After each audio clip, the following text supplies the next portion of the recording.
আসসালামু আলাইকুম রহমতুল্লাহি ওবরকাতুহ।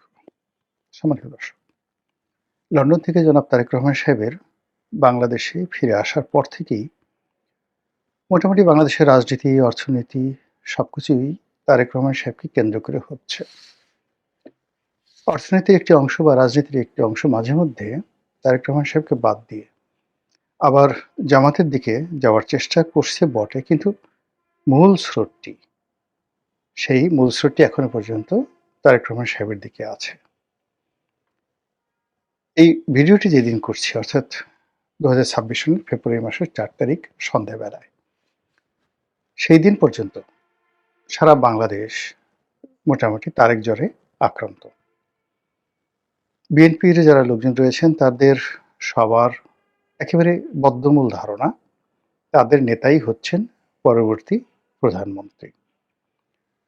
যারা বাইরের লোক, যারা তারেক রহমান সাহেবকে পছন্দ করেন না, তাদের ভীষণ রকম খারাপ লাগছে। অনেকে কান্নাকাটি শুরু করেছেন। এটা কেমন হলো?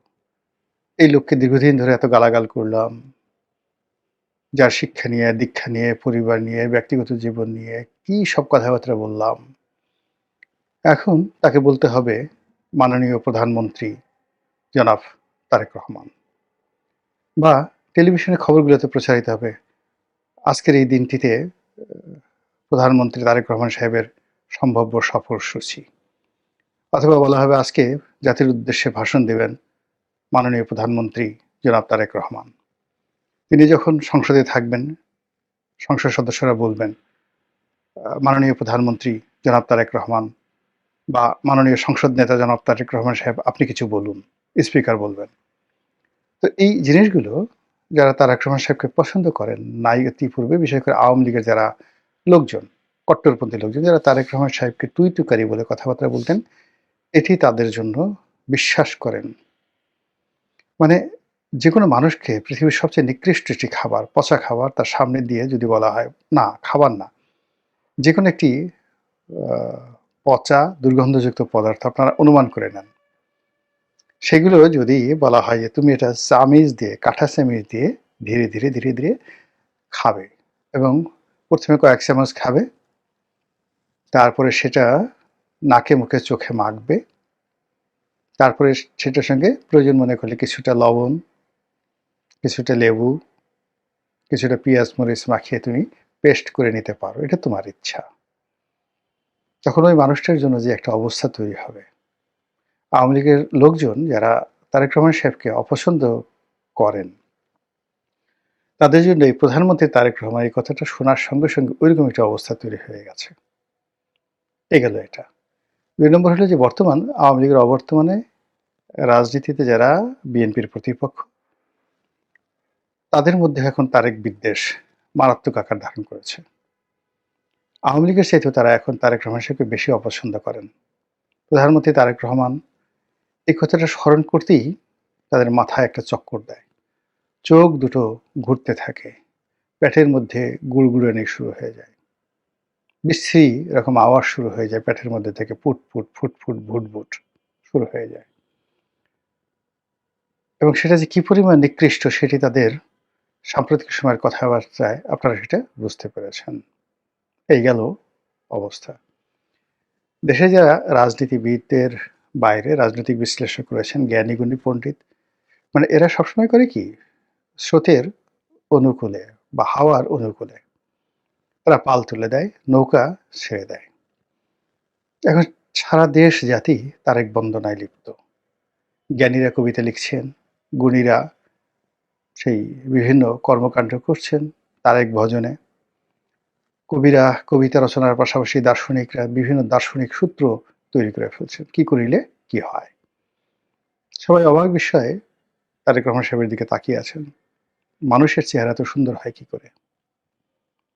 আল্লাহ এই সাক্ষাৎ ফেরেশতা আমাদের মধ্যে পাঠিয়েছেন, আমরা যে কত জন্মের সৌভাগ্যবান। এরকম কবিতা রচনা করে বহু মানুষ তাবিজ বানিয়ে গলায়, মাজায়, কোমরে তারা ওই তাবিজ পরিধান করে ঘুরে বেড়াচ্ছে, যেন বিএনপির যারা লোকজন রয়েছে তারা তাদেরকে সম্মান করে, সমীহ করে। তারেক রহমান সাহেবকে নিয়ে সুন্দর সুন্দর কবিতা রচনা করা হচ্ছে, তার চেহারা মোবারক, তার পোশাক, তার জুতা মোবারক, জুতা মুবারকের তলা। একজন তো বলেই ফেলল যে তারেক রহমান সাহেবের একটা বিড়াল আছে নাম জেবু। এক নেতা, বেশ বড় নেতা। তো তিনি বললেন যে যারা তারেক রহমান সাহেব তো দূরের কথা, জেবুর একটা পায়ের যোগ্যতা যাদের নেই, বিড়ালের একটা পায়ের যোগ্যতা যাদের নেই, কত বড় দুঃসাহস তারা তারেক রহমান সাহেবকে সমালোচনা করে। এত বড় সাহস! লোকজন বলতেছে হ্যাঁ, হ্যাঁ, হ্যাঁ, ঠিক, ঠিক, ঠিক। এর চেয়ে তার উত্তম প্রশংসা হতে পারে না। তো এই যে তারেক বন্দনা, সেই তারেক বন্দনার যে জোয়ার চলছে, সেখানে শিল্পী, সাহিত্যিক, গায়ক, গায়িকা, নায়িকা কেউ বাদ নেই। কোমর দুলিয়ে দুলিয়ে নাচছে, গলা ঝুলিয়ে ঝুলিয়ে গাইছে, বাবরি চুল দুলিয়ে দুলিয়ে তারা সেই মঞ্চ কাঁপাচ্ছে। এরকম একটা তারেক জ্বর শুরু হয়েছে। তো আমরা যারা সাধারণ মানুষ, কখনোই ক্ষমতার সঙ্গে আসলে আমাদের সুসম্পর্ক হয়নি। আমার অন্তত কোনোদিন হয়নি। আমার সেই শৈশব থেকে বহু মানুষের সঙ্গে সখ্যতা ছিল। কিন্তু যখনই দেখা গেল যে মানুষটি বড় কোনো সরকারি পদবি পেয়েছে, তার পরের দিন থেকে আমি তার থেকে দূরে চলে এসেছি। এটা কেন হয় আমি এটা বলতে পারি না।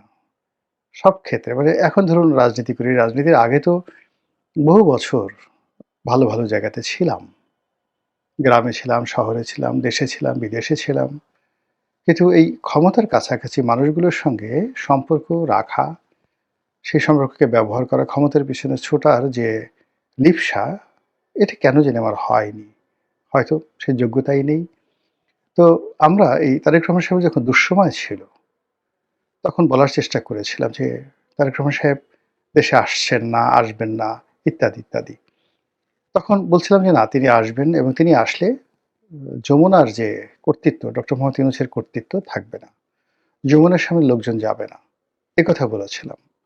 আবার তারেক রহমান সাহেব যখন বাংলাদেশে এলেন, সারা বাংলাদেশ যখন তাকে নিয়ে লাফাচ্ছে, তারেক ছাড়া আর কোথাও কিছু নাই। ঠিক সেই দিন আমি বললাম যে, "বাঙালির এই আবেগ ৪৮ ঘন্টা থাকবে না। ৪৮ ঘন্টার পর আপনি দেখবেন তারেক রহমান সাহেবের বাসা বা অফিসের সামনে এই ভিড় নেই। এখন গিয়ে দেখেন সেই ভিড় আছে কিনা।" যা হোক, যারা সমালোচনাকারী, বিশ্লেষক তাদের বক্তব্য হলো তারেক রহমান সাহেব মূলত বাংলাদেশে পা দিয়েছেন প্রধানমন্ত্রী হিসেবেই।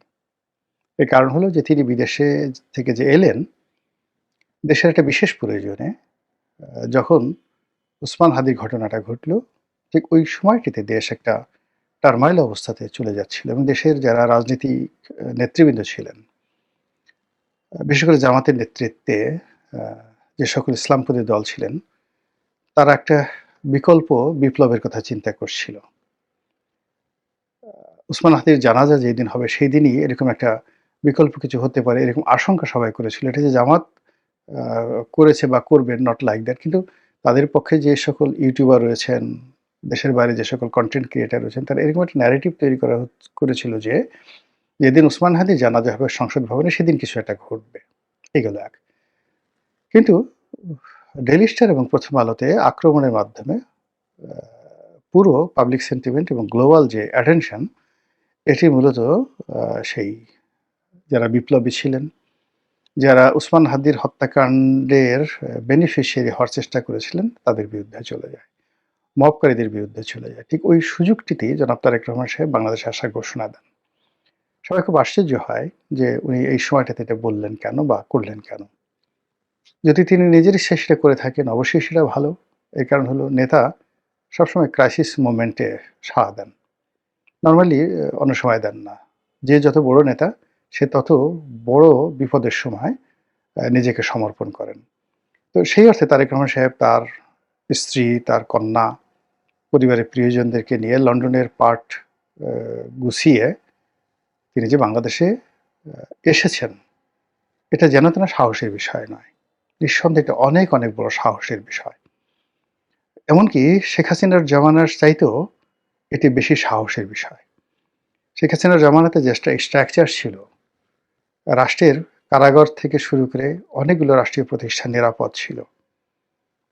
এট লিস্ট কোর্ট কাছারিতে মানে বিচারকের এজলাসের মধ্যে ঢুকে কেউ আপনাকে মারধর করতে পারত না। তো এরকম একটি অবস্থা যখন বাংলাদেশে চলছে, যখন কেউ কোনো জায়গাতেই নিরাপদ নন। অফিসে, আদালতে, বাড়ি, ঘরে, ব্যবসা প্রতিষ্ঠানে কোথাও কেউ নিরাপদ নন। ঠিক সেই সময়টাতে নিজের প্রিয় স্ত্রী এবং কন্যাকে নিয়ে তিনি বাংলাদেশে এসেছেন রাজনীতির জন্য। আমি প্রথমত এটাকে খুব সাধারণ বিষয় মনে করি না। ভীষণ রকম ঝুঁকি। এখন এই ঝুঁকি যে তিনি নিয়েছেন, দুটো বিষয় থাকতে পারে যে তাকে শতভাগ নিশ্চয়তা দেওয়া হয়েছে দেশ থেকে বিদেশ থেকে সর্বমহল থেকে যারা কর্তৃপক্ষ, যে আপনি আসুন, রাষ্ট্র পরিপূর্ণভাবে আপনার সঙ্গে আছে। এই একটা। আর দ্বিতীয়ত হলো যে সবার সঙ্গে তার একটা জাস্ট শুভেচ্ছা বিনিময় কথাবার্তা যেটা ফরমাল হয় সেটা হয়েছে। আর ঝুঁকিটা মূলত তিনি নিয়েছেন। হোয়াট এভার মেবি, আমি দুটোই বললাম। আপনারা বুঝে নেবেন আর যারা বিএনপির যারা লোকজন আছেন তারা সিদ্ধান্ত নেবেন। দ্বিতীয় যে বিষয়টি, তিনি বাংলাদেশে আসার পরদিন থেকেই, মানে আসছেন সেই দিন থেকেই, মানে যেদিন লোকজন এয়ারপোর্টে গেল, সবাই বলার চেষ্টা করলো যে তিনি দেশের প্রধানমন্ত্রী। প্রথমে বলা হলো ভবিষ্যৎ প্রধানমন্ত্রী। কিন্তু তাকে যেভাবে রাষ্ট্রীয় প্রোটোকল দেওয়া হলো এবং এখন পর্যন্ত দেওয়া হচ্ছে, তাতে তাকে ভবিষ্যৎ প্রধানমন্ত্রী নয়, বর্তমান প্রধানমন্ত্রী হিসেবে ট্রিট করা হচ্ছে। যে কায়দায় তিনি পাসপোর্ট পেলেন, যে কায়দায় ভোটার আইডি পেলেন, যে কায়দায় তিনি সারা বাংলাদেশ ঘুরে বেড়াচ্ছেন এবং তাকে নিয়ে যেভাবে মাতোয়ারা সারা দেশ, তো সেইভাবে অতীতে কোনো প্রধানমন্ত্রীকে নিয়ে এরকমভাবে মাতোয়ারা হতে আমরা দেখিনি। এবং একই সঙ্গে সকল পক্ষ, তার যারা প্রতিপক্ষ তারাও তাকে ভয় পাচ্ছে, তার যারা কাছের লোক তারাও তাকে প্রচণ্ডভাবে সমীহ করছে। এবং শহীদ প্রেসিডেন্ট জিয়াউর রহমান বা বেগম জিয়া, দলের উপর তার একটা কর্তৃত্ব ছিল, কিন্তু তারেক রহমান সাহেব যেভাবে মঞ্চ কাঁপাচ্ছেন, যেভাবে সমস্ত লোক মঞ্চে তিনি কোনো রকম ভনিতা না করে অনাড়ম্বর ভাবে সাধারণ একটা চেয়ারে ইন না করে কেটস পরে যেভাবে দাঁড়াচ্ছেন, কিন্তু ওটার যে তেজ, যেটার যে অমিত বিক্রম, সেই অমিত বিক্রমে বড় বড় বাঘা যারা নেতা রয়েছেন, আমি কারো নাম বলবো না, থর থর থর থর করে কাঁপছেন। সামনে কেউ আসতে সাহস পাচ্ছেন না, সেই সারিতে কেউ আসতে সাহস পাচ্ছেন না। পেছনের সারিতে তারা মানে কাচুমাচু কাচুমাচু করে আসছেন। তিনি যেভাবে নির্দেশ দিয়েছেন, তুমি ২ মিনিট দেবে, আপনি ৩ মিনিট দিবেন, আপনি ২.৫ মিনিট দিবেন, আপনি বক্তব্য দেবেন না, শেষ। কেউ কোনো কথা বলতে পারবেন না। তো এই অর্থে শেখ হাসিনার যে ক্ষমতা, কোনো ক্ষমতাই ছিল না। নিজের একটা জাস্ট উদাহরণ দেই। মানে গণতন্ত্র যখন ছিল তখন আমাদের ক্ষমতা কেমন ছিল? আমার এলাকাতে সেই একটা বড় জনসভা হলো। মঞ্চে আমি, প্রধানমন্ত্রী শেখ হাসিনা, আসম ফিরোজ, তারপর আমির হোসেন আমু, বাহাউদ্দিন নাসিম সাহেবও সেখানে গেছেন। তো প্রায় ১ লাখ লোক সেখানে উপস্থিত। এখন তখনই আমি আসলে আওয়ামী লীগের মাইনাসের খাতায় মানে যাই করে অবস্থা। অনেক শীর্ষ নেতৃবৃন্দ যারা ছিলেন তারা আমার ব্যাপারে ভীষণ রকম বিরক্ত ছিলেন যে এই ছেলেটা একটা বেয়াদব, বিশ্ব বেয়াদব। এবং তারা শেখ হাসিনার কান ভারী করতে এমন অবস্থা করে ফেলেছিলেন যে শেষের দিকে হয়তো উনি মনে করতেন যে আসলে আমাকে যে সিলেকশন করাটা তার একটা ভুল হয়েছে। তো যাই হোক, উনি আমার এলাকাতে গেছেন, প্রধানমন্ত্রী গেছেন, অনুষ্ঠানের সমস্ত আয়োজন আমি করেছি। এবং এমন একটা এলাকাতে, যে এলাকাতে দ্বীপবেষ্টিত একটা এলাকাতে বড় জোর শেখ হাসিনার ওনার বা ওনার নেতৃবৃন্দের আশা ছিল হাজার খানেক লোক ওই সকাল ১০টার মধ্যে হাজির হতে পারে। তো সেখানে যখন ১,০০০-এর জায়গায় ১ লাখ লোক হাজির হলো, তো বোঝার চেষ্টা করেন আমি ১ সপ্তাহ ধরে সেখানে সেই অ্যারেঞ্জ করছিলাম। তো যখন এই একটা অনুষ্ঠানে সব মানুষ উপস্থিত এবং সেখানে মূলত আমার যে অবস্থা ছিল, আমার বক্তব্য শোনার জন্য মানুষ আগ্রহী।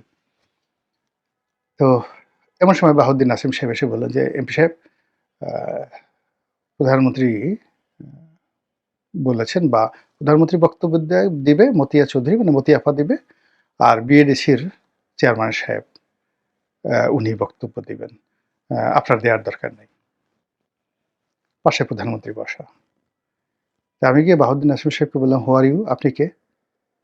একটু নড়াচড়া করবেন না। সে একদম আপনার চেয়ারে বসে থাকেন। এখন প্রধানমন্ত্রী হাঁ করে তাকিয়ে আছেন। আসম ফিরোজ আমাকে চেপে ধরেছেন যে, "বাঘের বাচ্চা" এভাবে বলা উচিত। তো বাহাউদ্দিন নাসিম তো সঙ্গতের কারণেই আ প্রধানমন্ত্রীর আত্মীয় হন বলে তার একটা ধরেন ঔদ্ধত্য থাকে। তো তিনি বললেন যে জোরে বললেন প্রধানমন্ত্রীকে শুনিয়ে, "আপনি এভাবে কথা বলছেন কেন?" এবং বাহাউদ্দিন নাসিম, আমি শুনেছি সত্য মিথ্যা জানি না। পরবর্তীতে যখন আসম ফিরোজ চিফ হুইপ হয়েছিলেন, তখন নাকি ফিরোজ সাহেবের গায়ে হাত দিয়েছিলেন পার্লামেন্টে বসে। তা চিন্তা করেন, আমি বলছি যে তার পাওয়ারটা ওই পর্যায়ে ছিল। তো আমি বললাম যে, নাসিম সাহেব, সোজা চেয়ারে গিয়ে বসেন। আপনি যত সহজে আসছেন, তত সহজে এখান থেকে আপনি যেতে পারবেন না। হেলিকপ্টারে উঠতে পারবেন না। প্রধানমন্ত্রীর সামনে বলে দিলাম। উঠতেই পারবেন না হেলিকপ্টারে। যান, বসে থাকেন। এরপরে বক্তব্য দিলাম, অনুষ্ঠান শেষ হলো এবং অনুষ্ঠান শেষ হওয়ার পর তাকাই দেখি যে সবার আগে হেলিকপ্টারে উঠে গেছে বাহাউদ্দিন নাসিম।